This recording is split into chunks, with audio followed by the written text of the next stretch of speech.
Hello guys, welcome to my new mini blog. আমার নতুন ব্লগে সকলকে স্বাগত। বহুদিন পর আবার ব্লগ নিয়ে চলে এসেছি। আর আজকে হচ্ছে দেখতে পাচ্ছ সবাই রথের মেলা। আমরা এসেছি রথের মেলায়। আমাদের এলাকায় সবথেকে বড় রথ, গ্রামে যেমন হয় আর কি। তো আমরা এসেছি যে রথের মেলায়। তো প্রচুর বৃষ্টি হওয়ার জন্য লোক ফাঁকা হয়ে গেছে। বিকাল থেকে বৃষ্টি হচ্ছে, রাত 10 নাগাদ বৃষ্টি থেমেছে। তখন আমি চলে এসেছি রথের মেলায় এবং প্রচুর কাদা দেখতে পাচ্ছ। কত মাঠের মধ্যে কাদায় ভর্তি, কাদা। যাই হোক, ওই জন্য লোক কমে গেছে।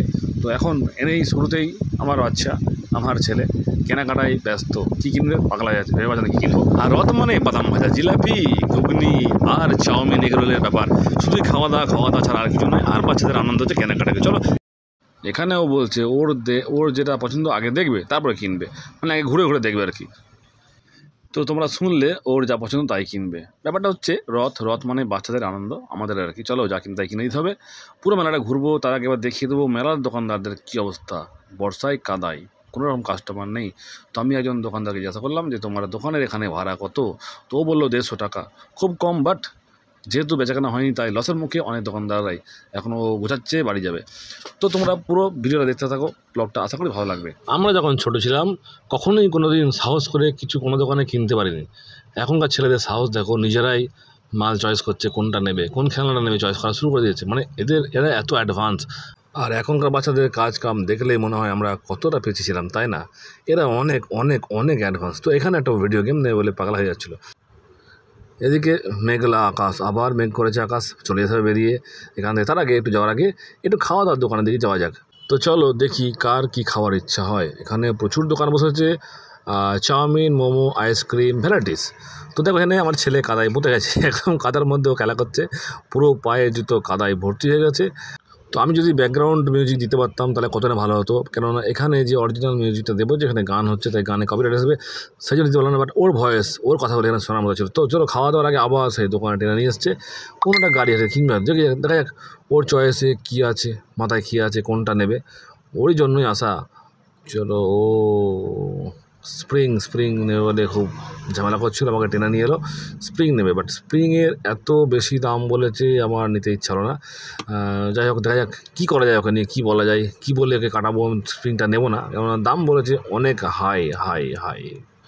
কিন্তু এই স্প্রিংটা ও নেবে বলে একদম প্রতিজ্ঞাবদ্ধ। তো স্প্রিং বক্স থেকে নিজেই বার করে দিয়েছে। দোকানদার অবাক, বার করে স্প্রিংটা ছাড়াতে যাচ্ছে। দোকানদার দোকানের মালিকের আছে।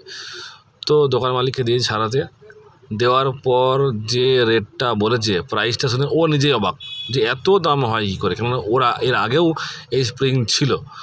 তো একটু খেলা করে নিল আর মুখের সামনে বলে দিল আমি নেবো না, দাম বেশি বলেছেন আপনি। কিন্তু মন চাইছে না ওর নেওয়ার, খুব ইচ্ছা স্প্রিংটা। দাম বেশি বলায় ও একবার বলছেন আমাকে যে পাপা এটা আমায় কিনে দিন। একটু খেলাই করে নিক না, কী করা যাবে। চলো নেক্সট দোকান। মানে দোকানের পর দোকান, একটা পর একটা বায়না লেগেই আছে। এখানে সব বেন টেন বই কিনবে, যে বইগুলো থাকে না সেগুলো কিনবে। এখানে খুঁজছে কোন দোকানে পাওয়া যায়। তবে একটা জিনিস খুব ভালো লাগছে, সেটা হচ্ছে কোন দোকানে কী আছে আমাকে বলতে হচ্ছে না, নিজে ঠিক খুঁজে নিচ্ছে।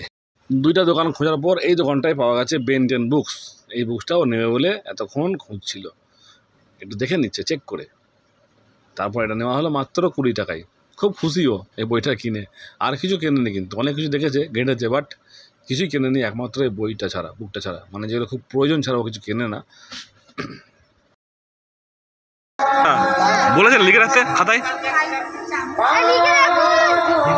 নামটা বলে শুন, কি নামে লিখবেন?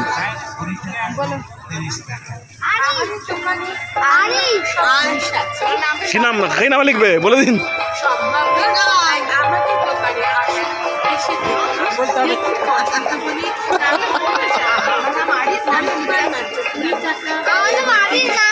আর টাকা কবে দেবেন? এখানে একটা মজার ঘটনা ঘটলো, যেটা হচ্ছে ওই দোকানদারকে আমি কখন মানে টাকা দিয়ে দিয়েছি, 20 টাকাও দেখেনি। মানে বইটা কিনেছে, বইটার দাম আমি দিয়ে দিয়েছি, বাট ও দেখেনি। তো আমি ওকে বললাম টাকা তো আমার কাছে নাই, তো আপনি এক কাজ করুন, ধারে কিনুন। তো তখন বলছে আমার নামটা লিখে রাখুন। ধারে লেখা থাকলো, পরে দেবো টাকা।